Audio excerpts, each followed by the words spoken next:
What's up, Taiwan? I'm Louise Watt with 10 minutes of news from here in Taiwan and around the world.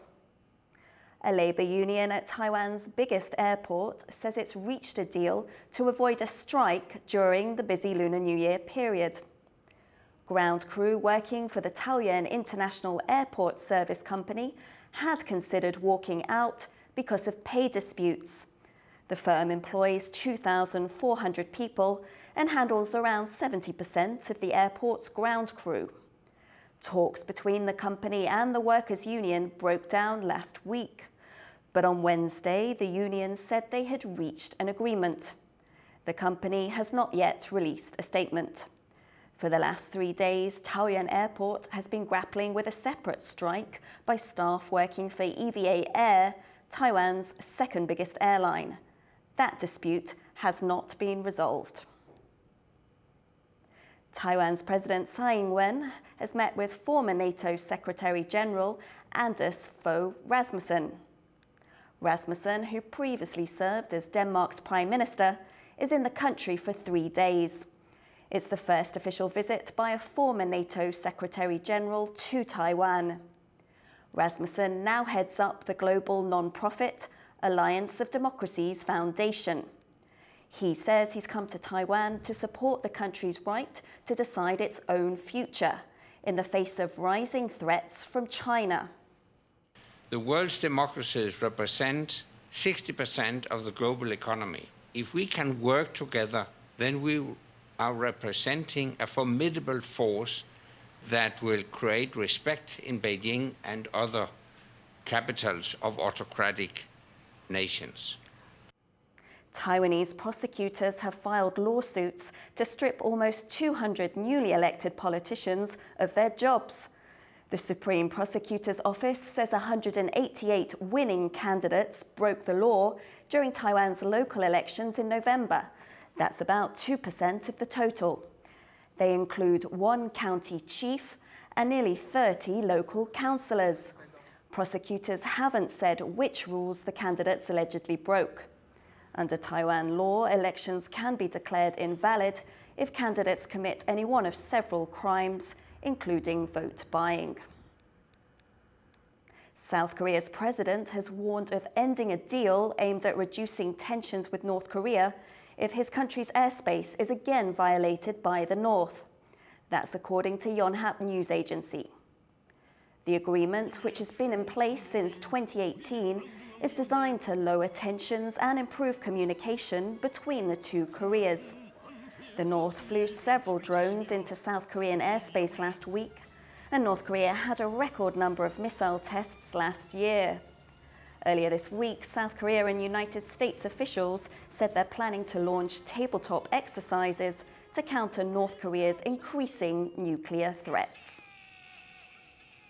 For more on the latest developments, our reporter Jaime Ocon spoke to Edward Howell, Professor of Northeast Asian Studies at Oxford University. Earlier this week in an interview, we saw the South Korean president talk about joint nuclear exercises with the United States. And then shortly after, U.S. President Joe Biden said they weren't. So why do you think the U.S. was so quick to walk this back?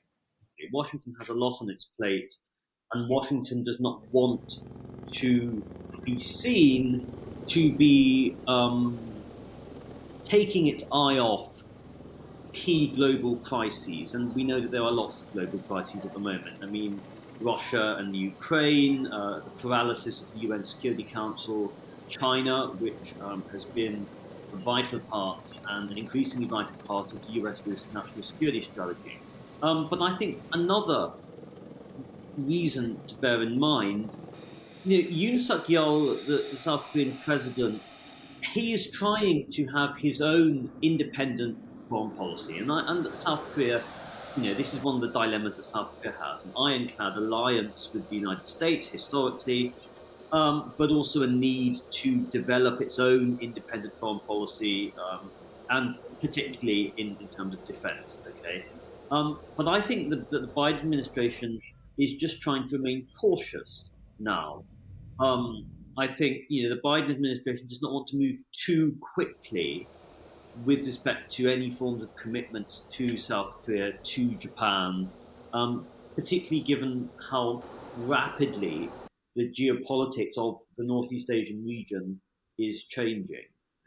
As we saw with Kim Jong-un's New Year's speech, we heard that he wants to accelerate the development of his nuclear program exponentially, was the word he used. So what does this mean for security in the region? We've seen North Korea end 2022 exactly how it started the year.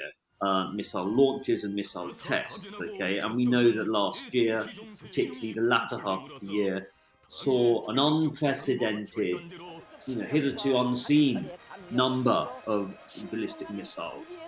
And we've also seen North Korea, Kim Jong-un's end-of-year speech to the party emphasized that this year, in 2023, North Korea's plan is to increase its missile capabilities exponentially, that was the word that he used, and to try and counter both South Korea and the US. Now, everyone has been talking about a seventh nuclear test, arguably since this time last year, okay? Analysts, etc., reports and things.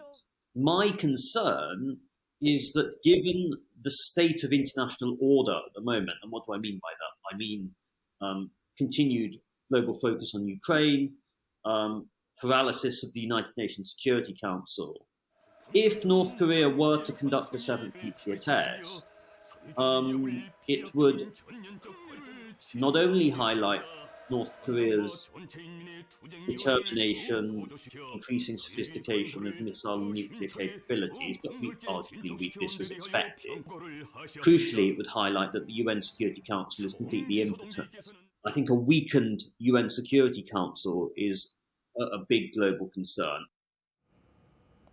That was Edward Howell, Professor of Northeast Asian Studies at Oxford University, speaking to reporter Jaime Ocon.